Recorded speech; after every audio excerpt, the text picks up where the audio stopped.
czar in the incoming Trump administration. Some of these employees worry that under a Robert F. Kennedy, the health department will veer into very dangerous conspiracy theories and take positions that will be dangerous to the health of U.S. citizens. Well, if he wins Senate confirmation, Matt Gaetz will become the next Attorney General with power to end the Justice Department's traditional independence from the White House and ensure that it is a reliable tool of Trump's political interests. President Trump is going to hit the Justice Department with a blowtorch, and Matt Gaetz is that torch. Now, those are the words of Steve Bannon, Trump's former White House strategist. And President elect Trump said today that he would name Todd Blanche, who oversaw his legal defense against multiple indictments, to become the number two at the Justice Department under Matt Gaetz. Now, Blanche is a former supervising federal prosecutor in Manhattan, and having him in the Attorney General office will at least give Matt Gaetz someone who has some experience, although it is a complete rebuke of the criminal cases filed against Donald Trump. And Vice President Kamala Harris couldn't win Wisconsin, Michigan, Nevada, or Arizona, but the Democratic Party did. Democratic Senate candidates in each of those battleground states emerged victorious, even as voters rejected Harris at the top of the ticket. Now, many of those battleground state senators won in part with heavy emphasis on their legislative achievements in their television advertising, while VP Harris didn't focus a whole lot on what the Biden Harris administration had done. Rather, she spent a lot of her ad time on full throated projections about what a new administration would look like. And the attorneys who've been defending Rudy Giuliani in a case seeking to force him to turn over his assets to two former election workers that he defamed are asking a judge to drop him. Yes, permission to drop him as a client.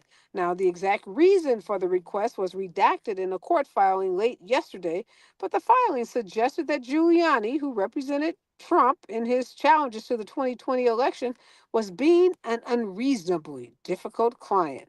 Go figure. And Pennsylvania's Senate race is heading to a recount, which the narrow margin between Republican Dave McCormick and Democratic Senator Bob Casey triggered automatically under state law. Secretary of the Commonwealth Al Schmidt announced yesterday that the unofficial results showing a narrow race have led to a recount.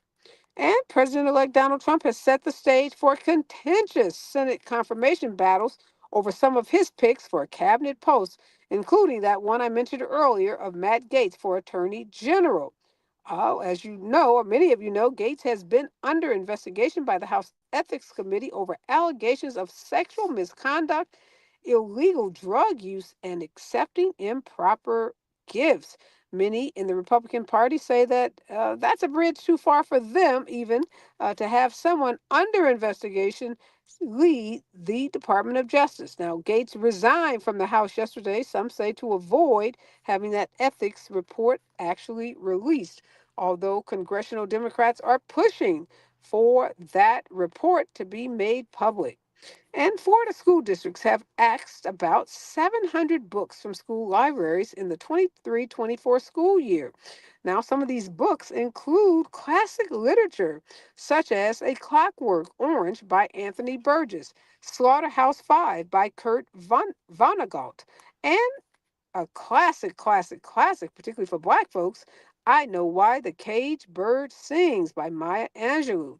Now, the book removals follow a law that allows parents or local residents to push for the removal of any book that they deem books that depict or describe sexual content or is, according to these folks, pornographic.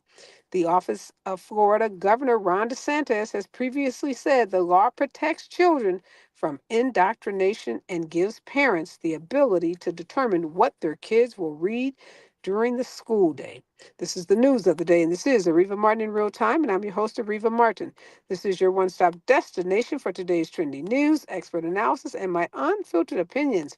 In this hour, I am joined by Christopher Walton. He was a delegate. He and I were there together at the DNC this August. He's also the former chair of the Milwaukee Democratic Party. Also, Dr. Niambi Carter is joining me. She is a professor at the University of Maryland.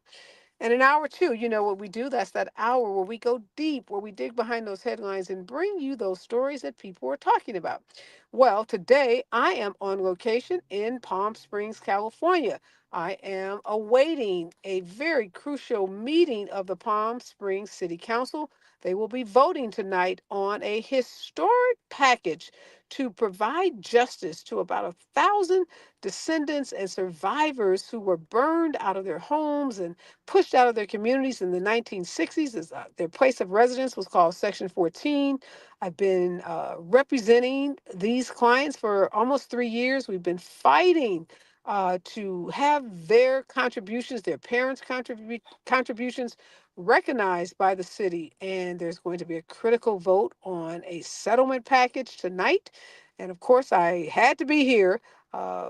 Hundreds of people will pack the city council chambers in Palm Springs tonight, as many will be in favor of the settlement proposal.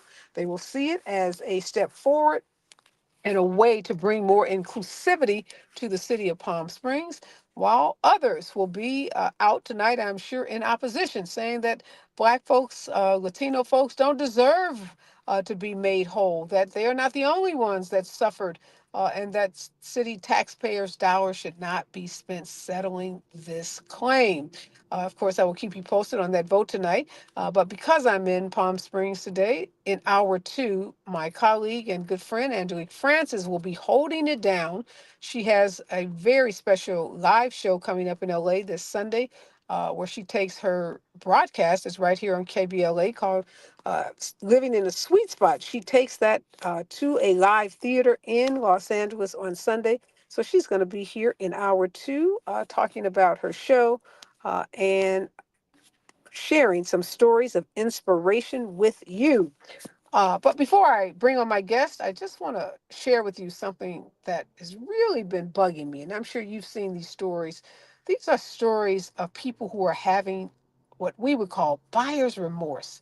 Maybe we should call it voter's remorse, because these are people who voted for Donald Trump and now they're having an awakening, an epiphany. They're coming to a realization that the Donald Trump they thought they knew is, in some cases, the Donald Trump that is, or for others, they're saying, oh my God, we did not expect this out of him.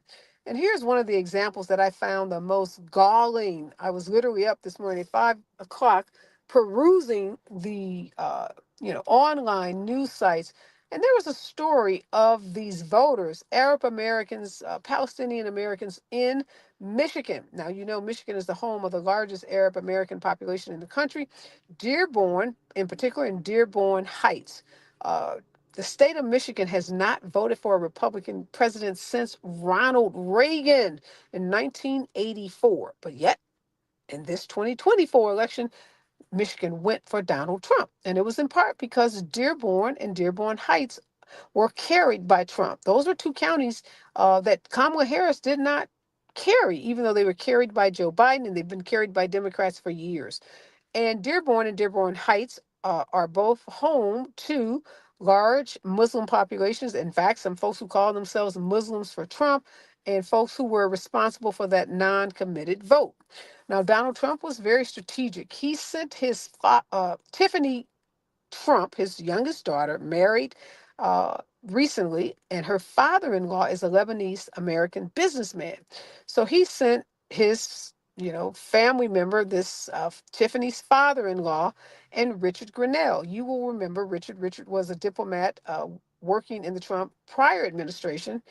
He sent Richard and this father-in-law to host over 100 private meetings with Arab Americans in Dearborn and Dearborn Heights. And at these meetings, they apologized. They apologized for the Muslim ban that Trump implemented in 2016. And they made all kinds of promises to these Muslim Americans that Trump would end the war in Israel. He would do so in a respectful way for Palestinians, that he would promote peace in the region, that he would uplift the Palestinian community and work towards a two-state solution. Oh, I mean, they made promises, promises, promises. And they even went further. They suggested, intimated, and even promised that Richard Grenell would emerge from a crowded group of potentials as Secretary of State. And that because Grinnell was there making these promises directly to these, you know, Muslims and Arab Americans, that they could trust that the U.S. would take a totally different approach to the war in Gaza, and it would be headed up by Grinnell, who they had grown to love and trust. Well, we all know how this story ends. Well, we know because just yesterday, Trump announced that not Richard Grenell, but Senator from Florida, Marco Rubio, is his choice for Secretary of State. Now, he's a senator, and some would say he's qualified to be Secretary of State as it goes, as anyone goes. But what we know about Marco Rubio is that he is a war hawk. He is a Benjamin Netanyahu apologist. He is quoted on many occasions of criticizing Biden for trying to pull back the reins on Netanyahu and for not giving Netanyahu full range to enact any kind of punishment that he saw fit on Palestinians because of the Hamas attack on Israel. So this article, that was a long way of telling you that these people in Michigan, Dearborn Heights, are now having second thoughts. They're saying they were baited, they were switched, that they believed in Richard Grenell and the father-in-law, and that they thought Trump was going to take a different approach. And now that they see it's not only Marco Rubio, but it's Elise Stefanik and it's Mike Huckabee, all three of which will be leading Donald Trump's, positioning on the Middle East. And Mike Huckabee takes a religious position. He says in his Christian right wing ideology, there is no Palestine. That the Gaza Strip, Palestine, all of that belongs to Israel, and that is biblical. He even has some Bible quotes and verses that he cites. So here are these little Muslim Americans that turned Michigan red for Donald Trump, that turned Dearborn and Dearborn Heights red, now sitting around with their heads in their hands, scrambling and demanding that Joe Biden issue some kind of executive order before he leaves office in less than 2 months that will protect the Palestinian people. And I don't even have words to describe what I was thinking at 5 o'clock in the morning about the ignorance, the stupidity, the lengths that people will go to support and uphold white supremacy and whiteness and try to convince themselves that it's the right thing to do and that it is in their best interest. And y'all have seen the memes where black women are like, all right, you getting what you asked for, you getting what you voted for. Don't look towards us. Don't look to us to save you or to get you out of this mess.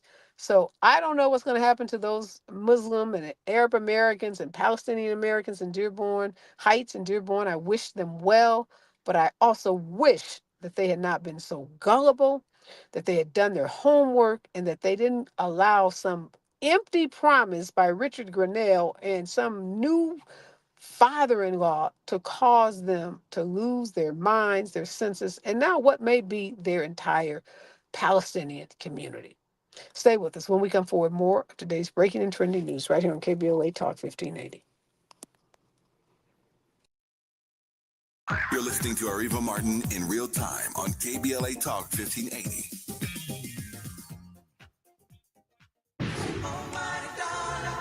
Are you an entrepreneur looking to take your business to new heights? KBLA Talk 1580 is your partner in success. Every day, we celebrate and elevate Black-owned businesses across our community. Our KBLA SMB Marketplace currently features The Cookie Dip, Bad Ash Bakes, Hair Concoction, Higher Education Accreditation Consulting, LACC Radiology Technology Department, and Malik Books. Your business deserves to be heard. Let KBLA Talk 1580 amplify your voice and connect you with our powerful community of listeners. Email smb@kbla1580.com today. That's smb@kbla1580.com. At KBLA Talk 1580, we've got your black. Eggs are a staple in our diets, and there's only one egg with more delicious farm fresh taste plus superior nutrition. Eggland's Best. with more vitamins, including 6 times more vitamin D and 10 times more vitamin E, plus 25% less saturated fat than ordinary eggs. Available in so many delicious varieties: classic, cage-free, and organic. Eggland's best. Better taste, better nutrition, better eggs. Febreze. So my home is also my office. And before I can focus, every room's gotta be clean. That means tidying up and spraying my Febreze Air Mist. Ooh, that's fresh. Febreze Air Mist scents are all high quality. They fight any weird funk, and they give my air an instant boost of freshness. So not only does my home smell good, I feel good too. After I Febreze, it's time to start my day. Breathe happy, Febreze, la la la la la. If you're living with dry age-related macular degeneration or dry AMD, you may be at risk for developing geographic atrophy or GA. GA can be unpredictable and progress rapidly, leading to irreversible vision loss. Now there's something you can do to slow it down, get it going slower. Izervay is proven to slow GA progression. Izervay gets GA going slower. Izervay or avacincaptad pagel is a prescription eye injection used to treat GA. Don't take it if you have an infection or active swelling in or around your eye. Izervay can cause eye infection, retinal detachment, or increased risk of wet AMD. Izervay may temporarily increase eye pressure. Your vision may be impaired after an eye injection or exam. Don't delay. Ask your doctor about Izervay today. Izervay gets GA going slower. Visit Izervay.com. That's IZERVAY.com.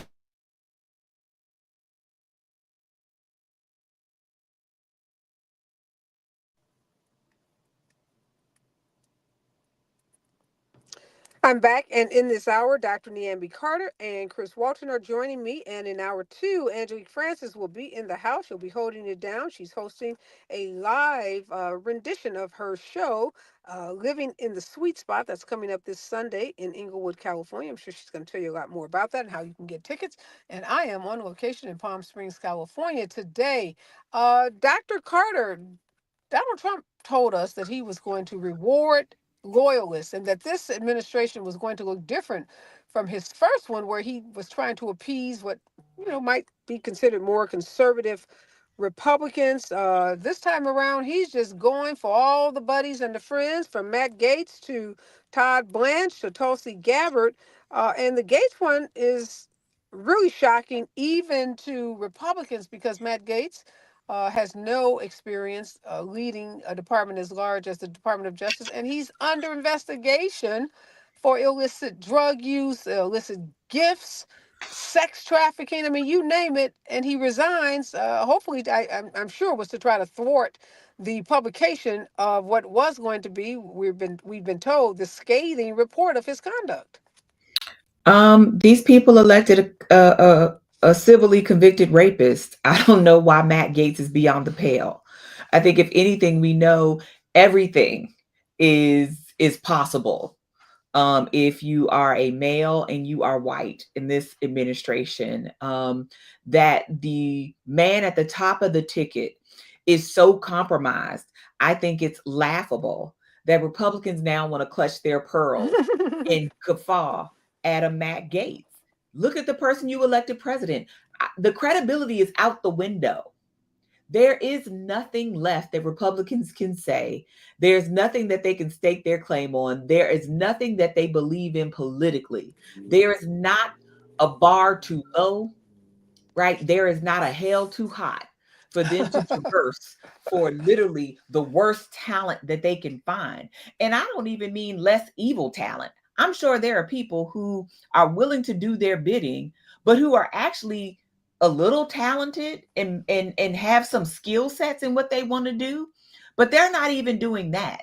They're just hiring people, and they're just putting people in places. And Matt Gaetz, yeah, he's a terrible person, but he's no more terrible than Hegseth and Holman and all the rest of them.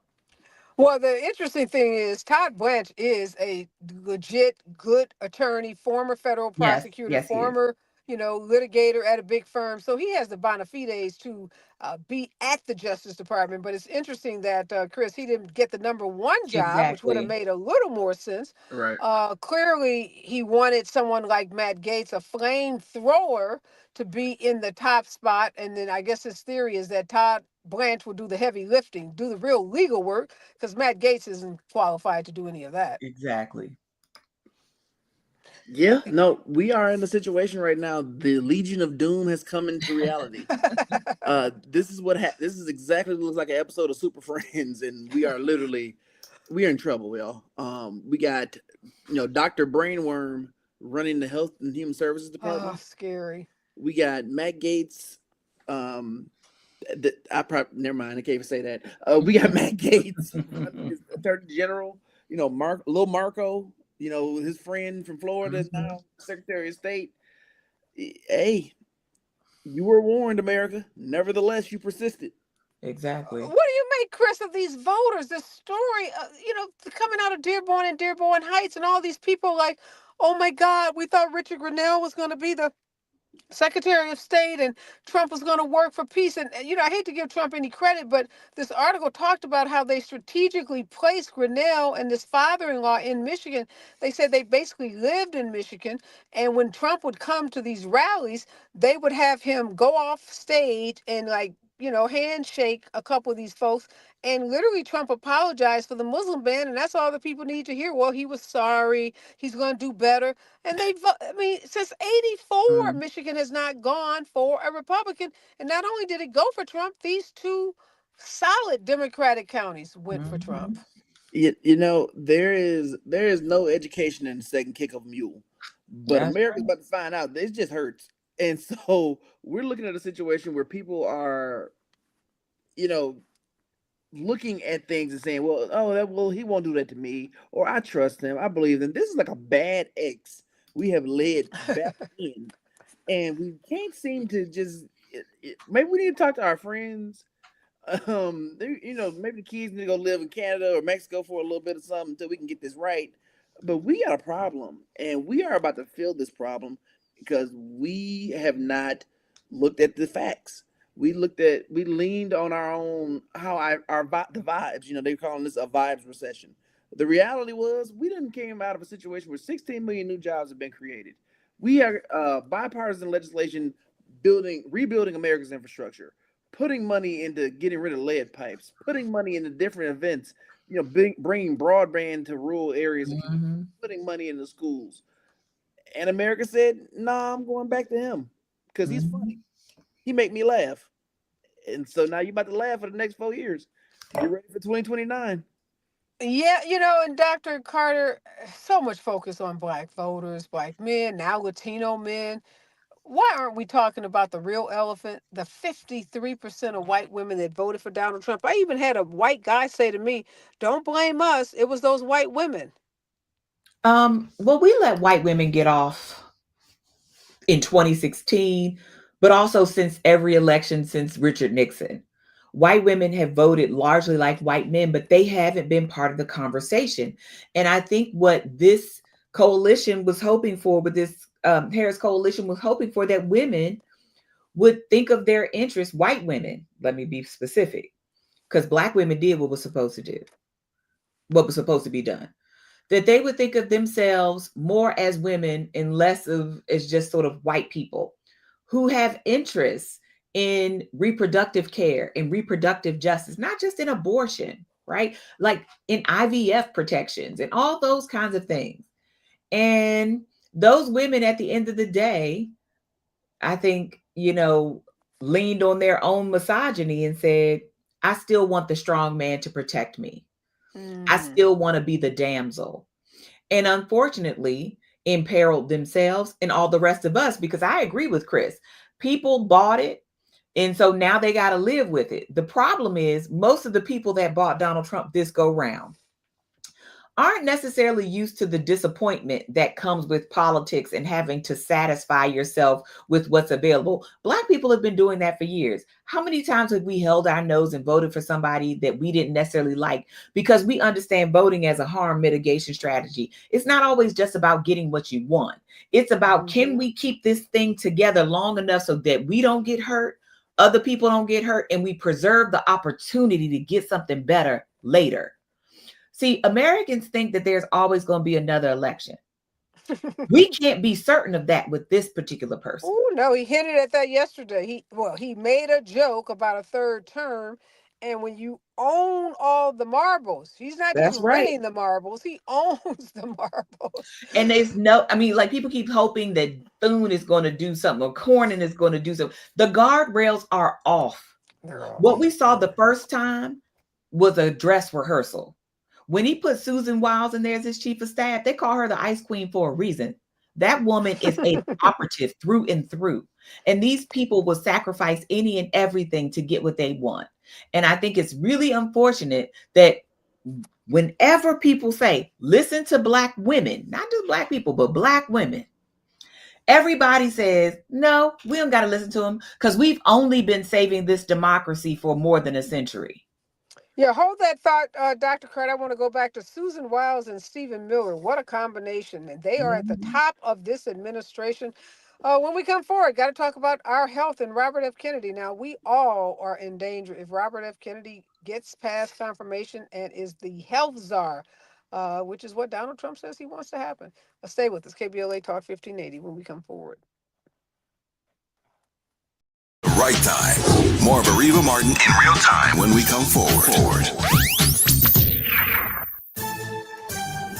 I'm Amber Payton with 4 things you should know from BIN News. Chicago rapper Lil Durk is expected to appear in court for an arraignment hearing in Los Angeles on murder-for-hire charges. The Grammy Award winner, whose real name is Dirk Banks, is accused of paying 5 associates of his Southside rap business to kill a rival artist.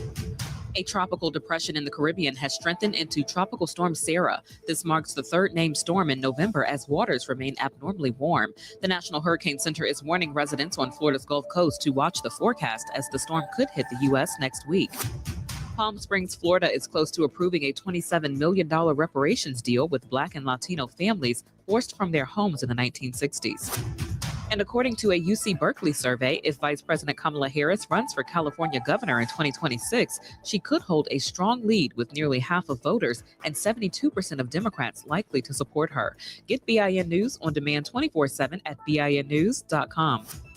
Back in Hollywood, good news. Accidents being cleared from lanes for the 101 South after Vermont Avenue with a stop delay over 30 minutes in recovery from Gower Street, and the drive remains busy ahead to the 10. In Torrance on the 110 South at Sepulveda Boulevard, stop traffic over 20 minutes from Highway 91 is ahead as an accident blocks the right lane. Be advised that in West LA, right lane is closed for construction until further notice on Santa Monica Boulevard southbound between the 405 and South Bundy. Also, Pico Rivere's crash involving 4 vehicles has been moved to the right shoulder with a 15-minute backup from Rosecrans Avenue on the 605 North after Washington Boulevard, Slauson Avenue split.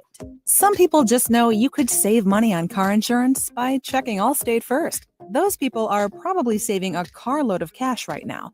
So what are you waiting for? Check Allstate first for a quote today. You're in good hands with Allstate. This is the KBLA Sports Minute with Ray Richardson. If you miss seeing Mike Tyson in the ring, here's your chance for a reunion. The former heavyweight champion, now 58, has an 8-round matchup Friday night in Arlington, Texas, against YouTube and MMA celebrity Jake Paul. The fight will be shown live on Netflix. The fight will be a traditional boxing match with boxing rules. Tyson is appearing in his first sanctioned fight in almost 20 years. This is only the 11th fight for the 27-year-old Paul, who has 7 knockouts. But Paul has not faced anyone on the level of a Mike Tyson. Even at 58, Tyson knows his way around the ring. A couple of leftover notes from LeBron's 3rd straight triple-double last night against Memphis. LeBron now has 116 regular season triple-doubles in his 22-year career. 40 of those triple-doubles were achieved with 30 or more points. LeBron goes for 4 in a row tomorrow night at San Antonio. No debates, no speculation, just the info you need. That's your KBLA Sports Minute. I'm Ray Richardson on KBLA Talk 1580. Follow the leader. KBLA Talk 1580. Follow the leader. If you're not following KBLA Talk 1580 on all of our socials, then you're missing out. Download our app and find us on Facebook, Twitter, Instagram, YouTube, and on the web at KBLA 1580. That's right. Again, you can find all of our socials at KBLA 1580. We've got a lot to talk about. By the way, if you missed any of our weekday shows in real time, you can always catch up by checking out the podcast of your favorite shows at your leisure. At KBLA Talk 1580, we've got your black. Got your black. Follow the leader when the leader. Oh my God. Follow the leader. Follow the leader. Follow the leader.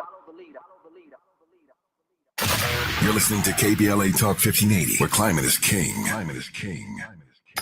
Join the Black Hollywood Education and Resource Center for a great day in Black Hollywood. Friday, November 15th, 7 p.m. at the Regal LA Live Theaters, downtown Los Angeles. This is the opening night celebration of the 30th annual S.E. Manley African American Short Film Showcase, honoring Deborah Pratt, Lyndon Barrios, Janine Sherman Barrios, Art Sims, Dee Stevens, Gina Lemieux Davis, and Dr. Gloria Zervine. The weekend continues on Saturday, November 16th and November 17th with over 60 short films and industry panels on careers in Hollywood and directors on directing. Get your tickets today at bherc.org or call 323-957-4656. Again, 323-957-4656. See you there. That's bherc.org. KBLA Talk 1580. We've got a lot to talk about. KBLA Talk 1580 is committed to self-care and community well-being. Walk Good LA was formed in June 2020, inspired by the Black Lives Matter movement and the beginning stages of the COVID-19 pandemic. What began as a few minutes of breath work and yoga meditation before protests against police brutality turned into a safe space for the community to heal in hard times. The immensely positive response from the community transformed the momentum into a movement. Today, Walk Good LA is a Black and Brown-led community wellness organization based in Los Angeles. They provide spaces for healing through community yoga classes, guided meditations, hikes, run clubs, and other activations throughout Los Angeles that attract hundreds of members weekly. With the help of Propel and Michael B. Jordan, they now have a yoga and wellness studio in Los Angeles called the Walk Good Yard. To join their mailing list and connect with healing spaces, please visit walkgoodla.org. That's walkgoodla.org. Or find them on Instagram at walkgoodla. This is a community call to action, a community call to healing from KBLA Talk 1580.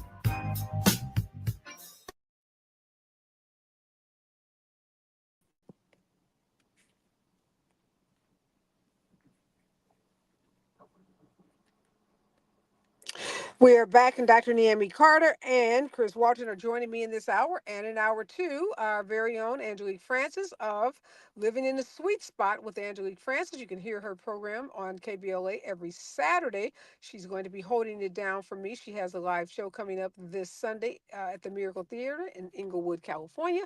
I'm sure she's going to tell you a lot more about that. And just a correction, BNI News, Palm Springs, California is on the verge of a historic settlement to restore some semblance of justice to a community, Black and Brown, that were racially traumatized in the 1960s, not Palm Springs, Florida. So just a quick correction.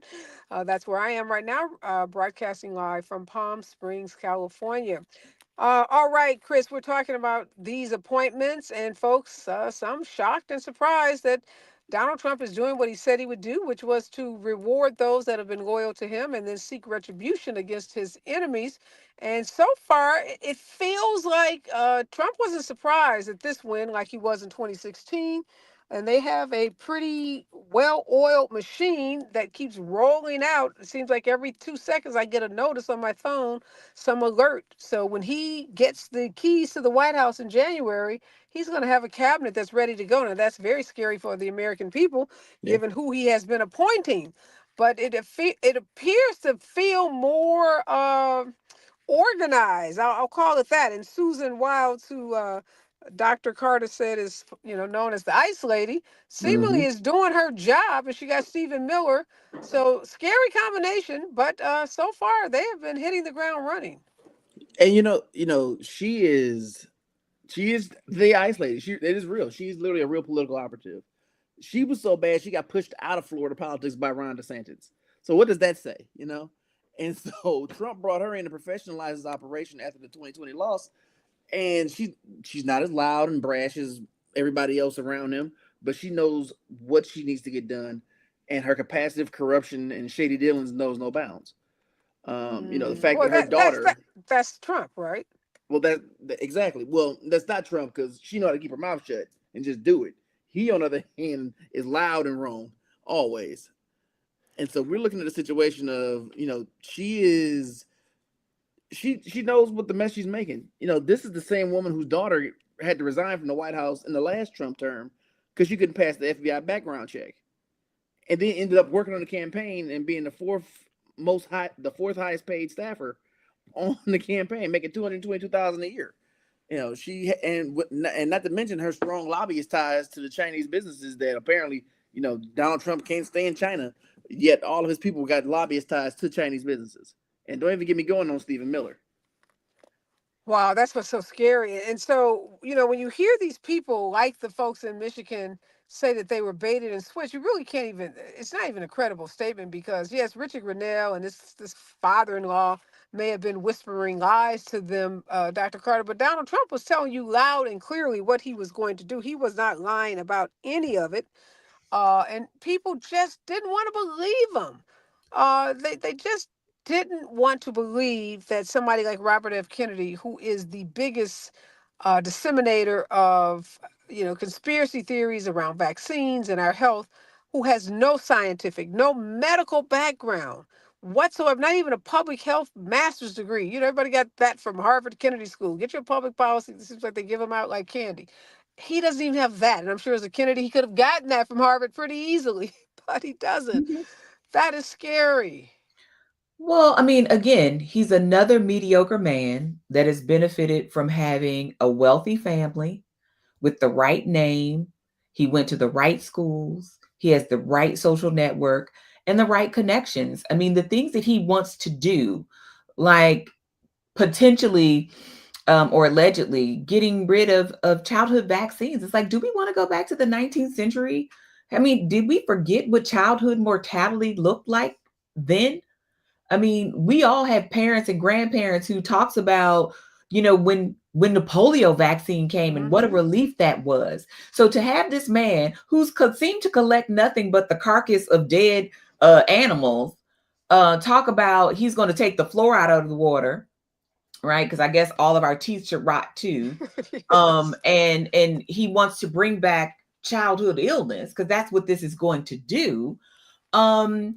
It's because of the hubris of money, because they know that they have the kind of money that if they get sick or their family members get sick, they can actually take care of it financially. They can shoulder the medical burden.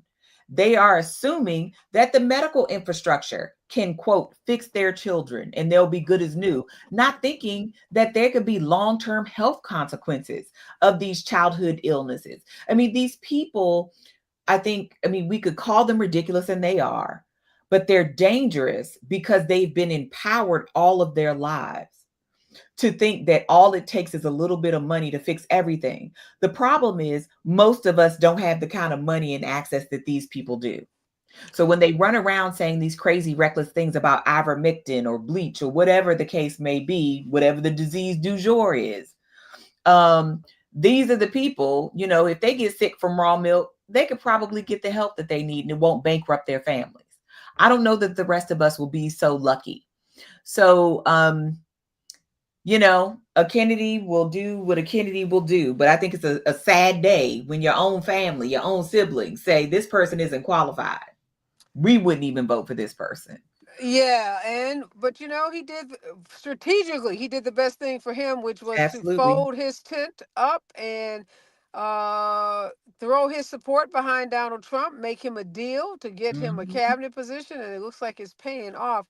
Yep. Chris, what's going on in Pennsylvania? Why is Bob Casey stuck in a nail biter of a race? And like all of our battleground states, see, we folks just lost their minds. Obviously, Tammy Baldwin got reelected, and we got the senator from Michigan. So we got Josh Stein in North Carolina. So we did have some wins, in some of our battleground states. But Right. I'm just so disappointed in certain of these. First of all, how they voted for Donald Trump across the board. He won all 7 battleground states. But what's going on with Pennsylvania? Pennsylvania has had a hard turn to the right in this election, and I'm not sure what that was about and how we could fix that. Looks like they had a lower turnout. That could be one way to fix that. But so we have to energize people within Philadelphia and Pittsburgh and everywhere in between to come out. We have to get, but for Bob Casey to have been in an actual fight, the Casey family is an institution in Pennsylvania. His father was a 2-term governor. Bob Casey is running for his 3rd term, well, 4th term actually, in the United States Senate. He's been doing excellent work for the people of Pennsylvania, but I don't know what this feels like. It could be a situation like with Bill Nelson in Florida. Maybe he just got a little more comfortable than he should have. Maybe didn't run the race as deeply as he should have. But people just didn't listen a lot of times about who these people are. Dave McCormick literally doesn't even live in Pennsylvania. He don't even go here. He was born and raised. He lived in Connecticut. He actually, since election day, he's been spending time with his family back in Connecticut. How can you represent the people of Pennsylvania from Connecticut? Well, the bigger question is, how come the people of Pennsylvania want him to? These voters, Right. the candidates, some of these candidates, and you're right, I don't know what kind of race Casey ran, and could have been like Sherrod Brown. I heard some of my black friends in Ohio, they were very critical of Sherrod Brown and his lack of presence. We got an issue here, Dr. Carter, with Dems, and we've got to roll up our sleeves and get to the bottom of this, because we have been losing voters, black voters. We've been losing, obviously, white men. We've been losing, young voters. Obviously, this election, we lost young voters. So, and there's this fight going on in the party at the DNC. And Chris, I'm sure you know all about this fight about who should be the next leader. This notion that we need more white men, that we can't have another black DNC chair because we already had Jamie Harrison. I don't know if we're going to know what the answer to some of these issues are. And it doesn't help that there's articles out today about Kamala Harris's campaign fighting over money and where the money went. And of course, when you lose, all this happens, right? The backstabbers come out, and all the, who should have did what, and how much you paid Oprah Winfrey, and that was too much, and how many flights you paid for celebrities, so all of that is happening. You got to make sure you just, separate the noise from what's real. But we got a problem in this party, Dr. Carter. We do. And I think, part of what we're starting to see now, as the picture has sort of cleared up, is that, Dems really need to lean into black voters. I know people like to have this conversation about Bernie Sanders that he brings up every few years. And it irritates me, because these same white voters, because he never says white, he says middle America, lower class, all these sort of, watchwords. But he's really talking about white working class people. Those people left the Democrats 40 years ago. You can try to get them back if you want to, right? Like, that's your business. But where we do look like there is movement is with black voters, not necessarily away from Democrats to the Republicans, but it's either people showing up for Democrats or staying home. And it looks like this election, many of those same Democrats in some of the cities that Chris talked about stayed home. So we need to answer that question.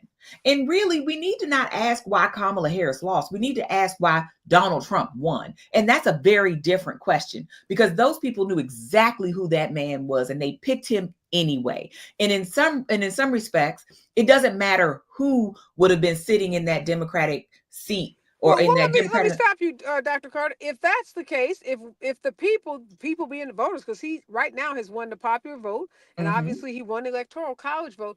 If people in America are embracing all that Donald Trump represents, does it make sense to say we've got to go after black voters? Because we know even if 100% of black voters voted for the Democratic candidate, we still would not win. We still have to build some, hold on, we still got to build some coalitions. And it seems like America is where Donald Trump is and not necessarily where Democrats want them to be. Hold that thought. When we come forward, we'll get your response to that. Stay with us, KBLA Talk 1580, when we come forward. You're listening in real time on KBLA Talk 1580.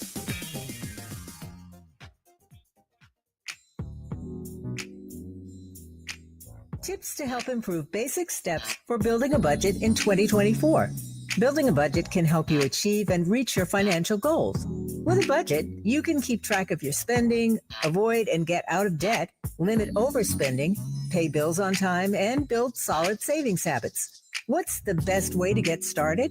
Figure out how much to set aside for expenses like rent, mortgage, bills, groceries, and entertainment. Understanding your past financial habits can help you make the proper adjustments for your budget.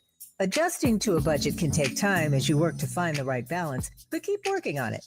For more financial health tips, visit chase.com or stop by a local branch. This segment is sponsored by JP Morgan Chase & Company.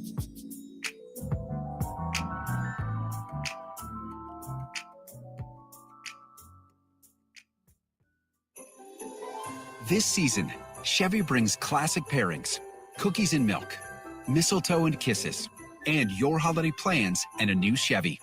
Silverado 1500 gives you power and capability with 430 pound-feet of torque to haul your holiday tree.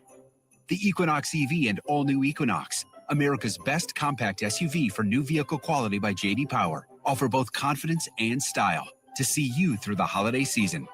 It's easy to see why Chevy makes everything better and brighter. Find your red tag.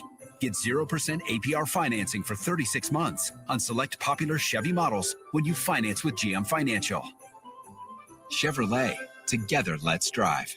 Award based on 2024 models for J.D. Power 2024 U.S. Initial Quality Study Award information. Visit jdpower.com/awards. Offer available on all 2025 Equinox and 2024 Silverado, Equinox EV, Blazer EV, and Silverado EV models. Monthly payment is $2,860 for every $1,000 you finance. Example down payment is 22.2%. Must finance with GM Financial. Some customers may not qualify. Not available with lease and some other offers. Take new retail delivery by 12/24. KBLA Talk 1580. We've got a lot to talk about. KBLA Talk 1580 reminds you, when we fight, we win. The Youth Justice Coalition is challenging America's addiction to incarceration and discrimination. YJC works to dismantle policies leading to mass incarceration, law enforcement violence, and the school-to-prison pipeline. Their approach? Transformative justice, community intervention, free LA high school, legal defense, and system monitoring. YJC promotes safety without relying on prisons. Their goal? Prevent system contact and help people exit the system through direct action, advocacy, and education. Want to get involved or need help? Call 323-235-4243. That's 323-235-4243. Join YJC in creating change. When we fight, we win. KBLA Talk 1580, your voice for justice. This is a community call to action from KBLA Talk 1580.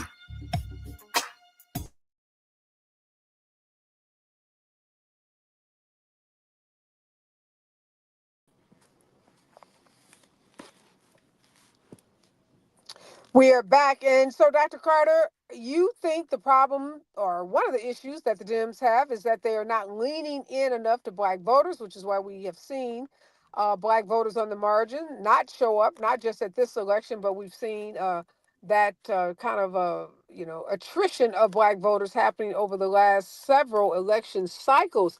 Now, Chris, there are folks that say, no, that's not the problem. Yeah.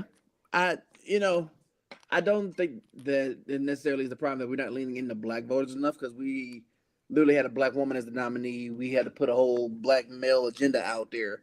I don't think that's necessarily the case.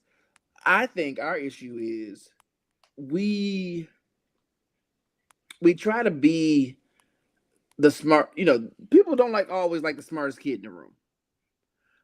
But we have to own who we are, and we have to be who we are.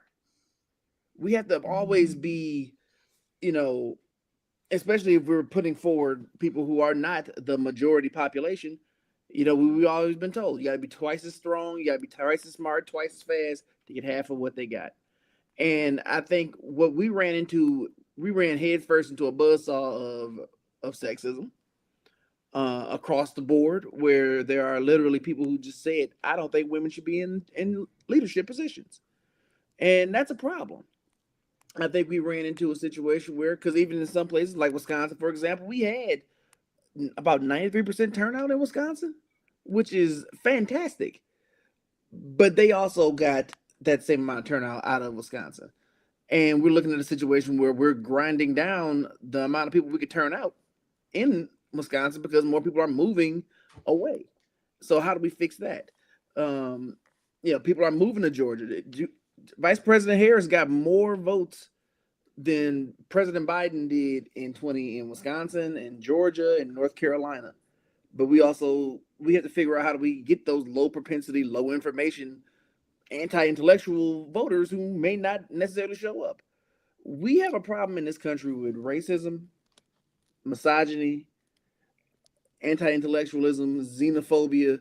We need to recognize who we actually are. And any screw up can win one term in office. I've got elected once as county chair, but to get elected twice, this is who you are. This is where people are standing, and this is what we have to look at. Like, this is the playing field we're on. I don't think this is a situation where, because this is what we do. We're Democrats. We're the first ones to kill each other. If we took half the energy we take out on ourselves on the Republicans, we'd be a one party country. But the problem that we are looking at is that we lost by 2 points, and we are ready to burn down the DNC and burn Jamie Harrison in effigy. They just lost 4 years ago by 4.5 points, lost complete control of Congress, and they said, "Okay, let's run it back. Let's do it again." We got 96% of the voters we need to win this thing. We got all of it we need to win in 2026, and we got 96% of the votes we need to win in 2028. I need everybody to relax. I know we all hurt right now. I'm exhausted, but we are still in this game. We have to make sure we're doing our jobs, winning these small elections. There's a state Supreme Court race going on next spring in Wisconsin. Start sending that money toward those Supreme Courts and those state assembly races. We got a midterm coming up in 2026. All of these things are going to be very important. Right, I think you're so right, Chris. Obviously, we had a lot of successes down ballot. A lot of black women were on the ballot. We got those 2 black female senators, so we definitely don't want to lose sight of that. And what I hope the party does, because what I heard, Chris, when I was in Milwaukee and Detroit and Atlanta and some of these other cities, I heard the same old, we hear it all the time, but I think it is true and we can do better. And this is what my friend said: Ohio's voters thought about Sherrod Brown. Folks weren't in the neighborhoods, they weren't in the communities. And I told you in Detroit, I've told this story over and over again, a guy who had done serious time, who benefited from ARPA dollars, his nonprofit did. He was out in those streets talking to, his corner boys, and that made a difference in terms of turning out some of those low propensity voters. So what I hope Democrats take away from this, as you just said, one, there's a lot of hope for us going forward in the next 2 years and the next 4 years, but don't be complacent. Don't stew in our grief for the next 2 years, the next 4 years, and then pop up and say, okay, now it's time to run again. I hope, Dr. Carter, that we're rolling up our sleeves saying, okay, we're going to go out and listen to these voters who didn't vote, and we're going to see what it is that we need to get them to vote the next time, and we're going to be visible in these communities and talking to these voters today, tomorrow, not waiting till that next big election to come up, and then say we're going to go do the work in these neighborhoods. Yeah, so that was the point I was trying to make before the break. I think by me leaning into black voters, it's more than just having a black candidate. It's more than putting out a contract for black, or a concept for black men, or a plan for black men in that late date. It's about black media engagement. It's about black people feeling like, particularly those low propensity voters. I'm not talking about people who are going to show up every time, but those people who sometimes vote and sometimes don't, who sometimes pay attention, sometimes don't. Those are the people that we need to spend time on. So I think trying to go after the mythical white man voter who hasn't voted for you in 40 years is a lost cause, because we know who does show up when they are motivated. And I don't know that we did a good job this time. And I think there are many truths in any election. There is no singular person. There is no singular cause. I think Harris ran an exemplary campaign, but I also think we have to be clear. Republicans are very good at mobilizing the media. And I don't mean just regular print and television. They use social media masterfully. They know how to message to their constituency. And so while it's full of nothing, those people feel empowered by that message. And that message is often racist, misogynistic, Christian nationalistic, and all the other things. And there are lots of people willing to trade their own well being for that comfort. And the reason why I said it won't matter who was at the top of the ticket this election is because that's what some Democrats will use to say we shouldn't have a woman or a black woman or a black person or a Latino person at the top of the ticket because white people won't vote for that person. We know that they can, and we certainly know black people will vote for lots of people that they don't prefer because we understand voting as a way to stop harm. And we don't necessarily see other people making those kinds of moves. So I think people chose Donald Trump more than Kamala Harris lost, if that makes sense. People chose him because there was something that they felt that they weren't getting. And he said, I'm going to give it to you. And that's what strong men always do. They create lots of problems for you, like immigration, and then tell you they're the only ones who can fix it. Unfortunately, a lot of people, including women and others who are minoritized, fell for it. And now, as you said at the beginning of the show, they're having voters remorse. And here we are. Well, thank you for that summation. We are out of time, but that's an excellent way to conclude this hour of the show. Yes, here we are. Lots of lessons learned. And thanks, Chris, for reminding us. Kamala Harris got 72 plus million votes. So don't tell us that a black woman can't be president of the United States. We absolutely positively know that black women can be. And she broke some barriers that even Hillary Clinton didn't break. So we got a lot to be hopeful for in the next upcoming election. Thanks so much for hanging out with me this hour. Stick around. Angelique Francis and Living in the Sweet Spot is taking over. Reva Martin in real time right here on KBLA Talk 1580. Stay with us.